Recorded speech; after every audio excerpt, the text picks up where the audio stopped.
important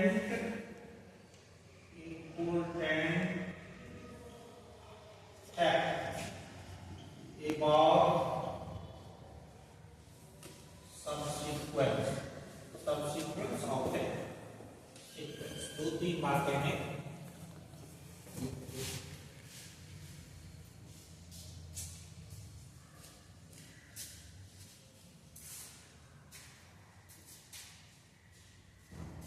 अभी अच्छा जी sir. Important fact about subsequence. पहला है, अगर कोई सीक्वेंस कन्वर्जेंट है तो उसका जितना भी सबसीक्वेंस बनेगा वो सब कन्वर्जेंट होगा। ठीक है, सबसीक्वेंसेस of any convergent sequence are convergent। ठीक है, इसका मतलब है ये हमको हेल्प कैसे करेगा। तो मान लीजिए कोई कठिन सीक्वेंस दिया हुआ, ठीक है ना, लेकिन उसका सबसीक्वेंस कोई इजी फाइंड हो रहा है जिसका कन्वर्जेंट और डाइवर्जेंस हम लोग चेक कर सकते हैं इजीली। वो अगर कन्वर्जेंट हो गया तो मेन सीक्वेंस भी कन्वर्जेंट, वो अगर डाइवर्जेंट हो गया तो मेन सीक्वेंस भी डाइवर्जेंट। और साथ साथ ये भी है कि अगर एक ही सीक्वेंस का बहुत सारा सब सीक्वेंस है और वो कन्वर्जेंट है तो सबका लिमिट एक ही होगा, मदर सीक्वेंस का भी। ठीक है ना, मान लीजिए कि एक सीक्वेंस अपने पास एन है और दूसरा है बी एन सी एन, ये सारे इसका सब सीक्वेंस है, सब सीक्वेंसेस। तो ये दोनों अगर होगा तो दोनों कन्वर्जेंट होगा, नहीं तो दोनों डाइवर्जेंट होगा। अगर कन्वर्जेंट हुआ तो दोनों का लिमिट वही होगा जो इसका लिमिट होगा। ठीक है ना, so limit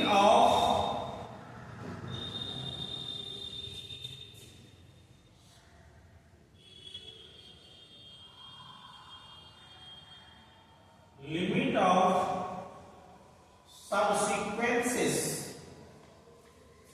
of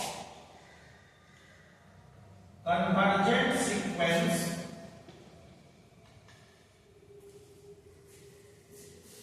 are same and equal to the limit of mother sequence और ओरिजिनल सीक्वेंस। ठीक है, अब इससे रिलेटेड हम लोग कुछ एग्जाम्पल देखेंगे।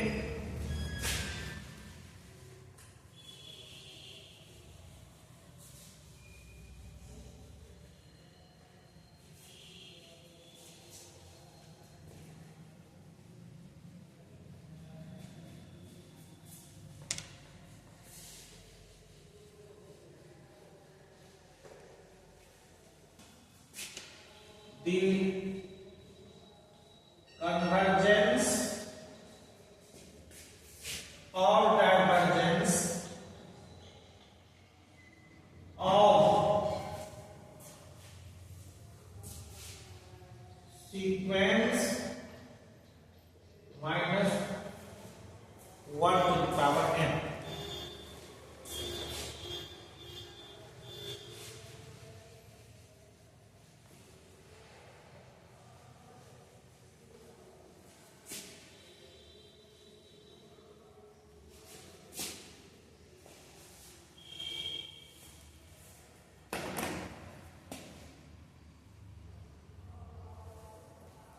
ठीक है, अब जरा सा गौर कीजिए, ये जो आपका सीक्वेंस है सॉल्यूशन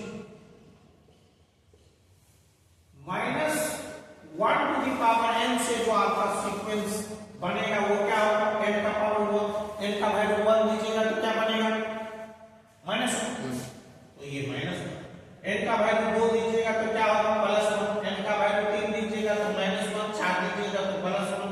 इसी तरह से सो ठीक। अब इससे हम लोग सब सीक्वेंस बनाए, सब सीक्वेंस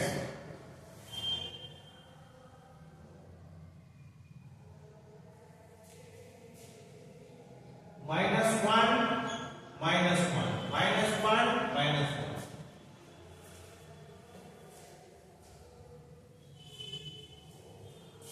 एक सीक्वेंस, दूसरा सब सीक्वेंसेस बनावे।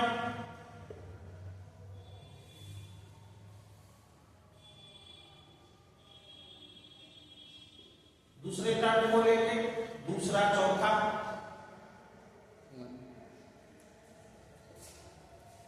ये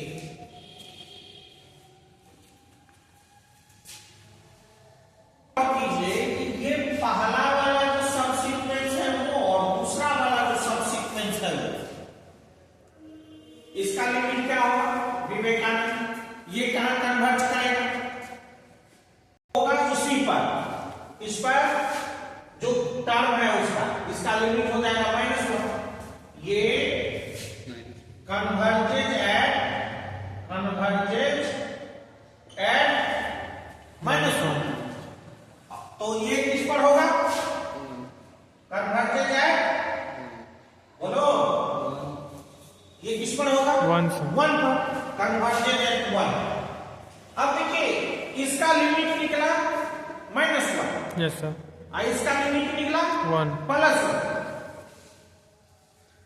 नहीं निकला।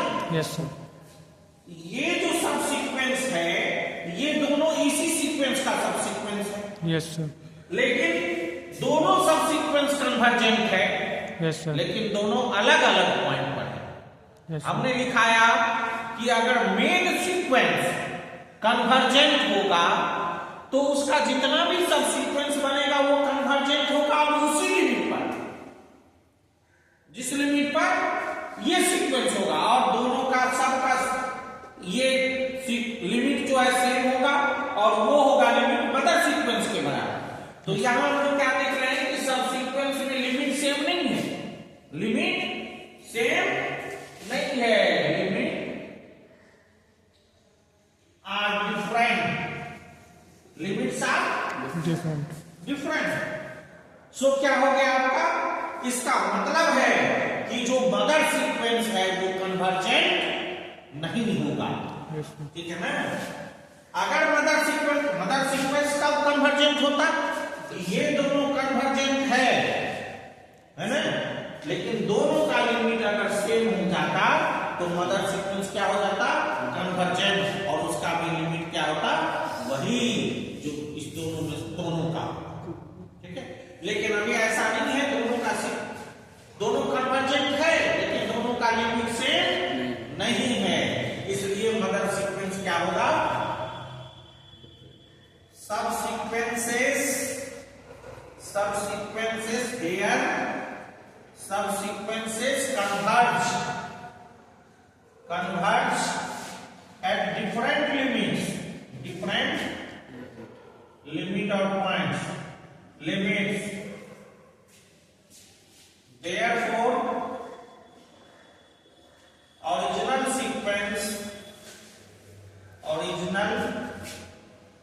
sequence is not convergent, not